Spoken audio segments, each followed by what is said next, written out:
कति हिँड्नु भएको छ? कहाँ जान लाउनु भएको छ? एयरपोर्ट हो बाबु। एयरपोर्ट जान लाउनु भएको छ? प्लेन छुट्दैछ हो? प्लेन छुट्दैछ। ए ल ल ल कहाँ जान लाउनु भएको छ? मिडिया कोरिया जाँदै हुनुहुन्छ? मेचिकाली खबर। हजुर तपाईँहरू कोरिया जाँदै हुनुहुन्छ? ए कति बजेको टिकट छ? 7:30 को? ओहो तपाईँलाई ढिला भइसक्यो। अब छैन मेरो गाडी उहाँ बानेश्वरमा छ, फेरि यहाँ तिनको नित्य जान टाइम लाग्छ।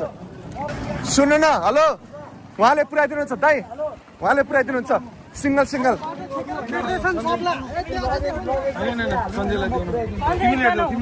एकजना जानु फर्केर आउनुहुन्छ? फर्केर आउँछ। एकदम धन्यवाद तपाईँलाई, एकदम खुसी लाग्यो।